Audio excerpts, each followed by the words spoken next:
चलना है। Assalamualaikum. This is class pre-9. Our subject is biology. Our unit number 1, introduction to biology, and today our topic is individual and population level. तो previous lectures में हमने जो है levels of organisation में पढ़ा था कि बहुत से सेल आपस में मिलके टिश्यूज़ बनाते हैं और बहुत सारे टिश्यूज़ जब मिलके एक ही जगह पे एक स्पेसिफिक टास्क को कंप्लीट करते हैं तो वो मिलके ऑर्गन बनाते हैं। बहुत सारे ऑर्गन्स आपस में कोऑर्डिनेशन के ज़रिए से अपने टास्क को कंप्लीट करते हुए ऑर्गन सिस्टम बनाते हैं। अब ह्यूमन के अंदर मल्टीपल ऑर्गन सिस्टम मौजूद हैं। फॉर एग्जांपल, अगर हमारे डाइजेस्टिव सिस्टम को लिया जाए तो ये भी एक ऑर्गन सिस्टम है जिसके अंदर स्टमक है, एलिमेंट्री कैनाल है, स्मॉल इंटेस्टाइन है, लार्ज इंटेस्टाइन है, रेक्टम है। तो ये डिफरेंट ऑर्गन्स अपने आपस में कोऑर्डिनेशन के ज़रिए से एक पर्टिकुलर टास्क को कंप्लीट करते हुए एक ऑर्गन सिस्टम बनाते हैं। इस तरीके से अगर ब्लड सर्कुलेटरी सिस्टम को लिया जाए तो ये भी एक ऑर्गन सिस्टम है।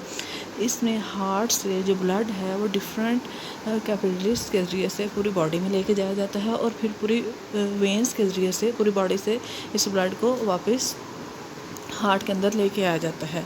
तो इस तरीके से ये भी एक ऑर्गन सिस्टम है। इस तरह से अगर हम नर्वस सिस्टम को देखें तो इसमें ब्रेन है, नर्व सेल्स हैं, न्यूरॉन्स हैं, स्पाइनल कॉर्ड है। तो इसमें भी डिफरेंट ऑर्गन्स जो है आपस में कोऑर्डिनेशन के ज़रिए से एक ऑर्गन सिस्टम बना रहे हैं। तो ये डिफरेंट ऑर्गन सिस्टम जब मिलकर एक स्कीमेट्रिक पैटर्न के तहत ऑर्गेनाइज किए जाते हैं तो आपस में वो कोऑर्डिनेशन के ज़रिए से एक टिपिकल ऑर्गेनाइजेशन के ज़रिए से एक कंप्लीट इंडिविजुअल बनाते हैं। So today we will learn about individual level. Different organs and organ system are organized together to form an individual। यानी कि बहुत सारे ऑर्गन्स जो हमारी बॉडी में या किसी भी इंडिविजुअल की बॉडी में बहुत सारे ऑर्गन्स वो मिलकर ऑर्गन सिस्टम बनाते हैं। तो उन ऑर्गन सिस्टम को कंबाइन किया जाता है तो वो क्या बनाते हैं, एक organism. In this way organism functions, process and activities of various organs and organ system are coordinated। तो इस तरह क्या हो रहा है कि एक ऑर्गेनिज्म के अंदर जो एक ऑर्गेनिज्म डिफरेंट फंक्शंस कर रहा है उसके सारे ऑर्गन्स जो हर एक ऑर्गन या ऑर्गन सिस्टम का जो फंक्शन है वो स्पेशलाइज्ड है। वो सिर्फ वही ऑर्गन या ऑर्गन सिस्टम कर सकता है, कोई दूसरा ऑर्गन या ऑर्गन सिस्टम नहीं कर सकता। तो वो ये सारे टास्क आपस में कोऑर्डिनेशन के ज़रिए से कर रहे होते हैं, इसके बगैर ये पॉसिबल नहीं है। तो ये सारे टास्क जो ऑर्गेनिज्म आपस में कोऑर्डिनेशन के ज़रिए से कर रहा होता है तो ही उसके अंदर डिफरेंट प्रोसेस और एक्टिविटीज़ की रनिंग हो रही होती है।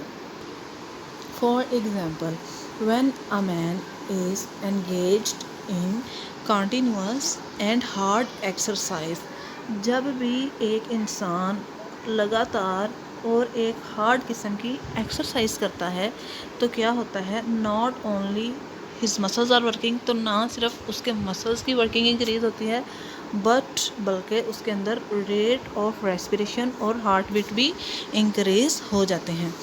तो होता क्या है कि जब भी हमारी बॉडी के अंदर ऑक्सीजन एंटर होती है तो हमारी बॉडी में मौजूद फूड मॉलिक्यूल्स की ब्रेकडाउन करती है और उसमें से एनर्जी को रिलीज़ करती है जिसको एक जानदार जो अपनी एक्टिविटीज़ के लिए यूज़ करता है।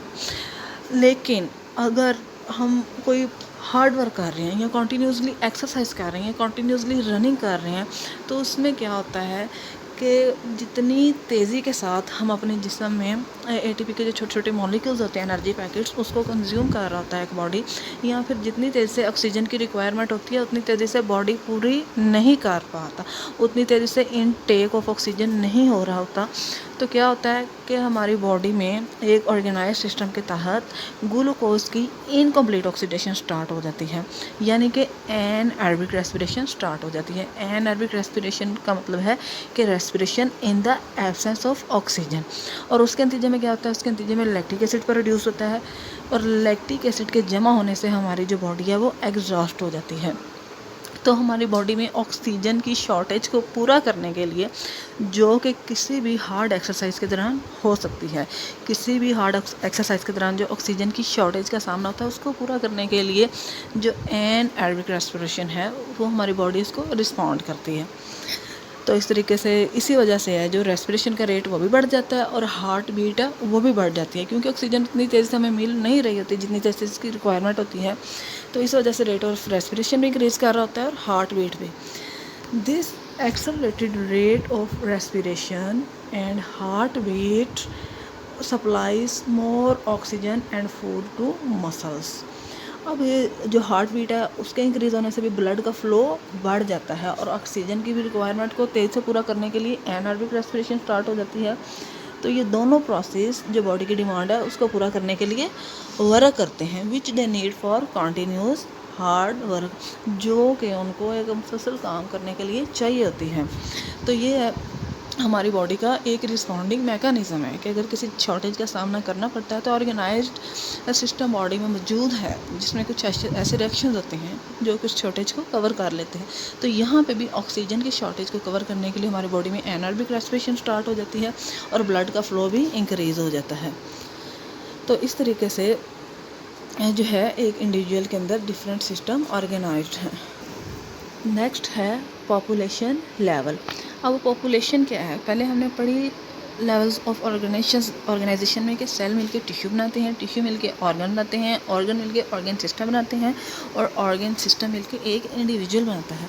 अब इन इंडिविजुअल्स की भी फर्दर क्लासिफिकेशन है कि वो कैसे कैसे सर्वाइव करते हैं। एक जैसे जानदार जब एक ही जगह पे इकट्ठे रहते हैं तो वो मिलके पॉपुलेशन बनाते हैं। It is the group of organism of same species located at same place। यानी कि एक जैसे ऑर्गेनिज्म जिनके इंटरनल स्ट्रक्चर एक जैसे होते हैं, जिनके फीचर्स एक जैसे होते हैं, जब वो एक ही जगह पे इकट्ठे रहते हैं तो वो मिलके एक पॉपुलेशन बनाते हैं। और स्पीशीज़ क्या है? It is group of organisms capable of interbreeding and producing fertile of spring. यानी कि वो वाले जानदार जो है आपस में फ्रीली इंटरब्रीड भी कर सकते हैं नेचुरली और ऑफस्प्रिंग प्रोड्यूस कर सकते हैं, उसको कहते हैं हम एक स्पीशी। यानी कि एक स्पीशी के जितने भी जानदार हैं वो आपस में फ्रीली इंटरब्रीडिंग कर सकते हैं और फर्टाइल ऑफस्प्रिंग प्रोड्यूस कर सकते हैं। तो ये सारी स्पीशीज़ जब एक जैसी स्पीशीज़ एक जगह पे इकट्ठी रहती हैं तो वो मिलके एक पॉपुलेशन बनाते हैं। फॉर एग्जांपल जो पाकिस्तान की पॉपुलेशन है वो 2010 में 173.5 मिलियन थी। तो ये हमारे पास डिफरेंट लेवल्स थे। पहले हमने जो है एक जानदार के अंदर ऑर्गेनाइजेशन के लेवल पढ़े, फिर हमने देखा कि वो अपनी हैबिटेट के लिहाज से कैसे कैसे रह रहे हैं, एक स्पीशी क्या है, एक पॉपुलेशन क्या है।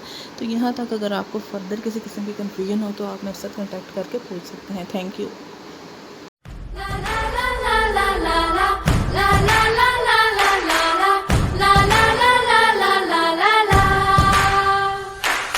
हवा में उड़ना है, पानियों पे चलना है।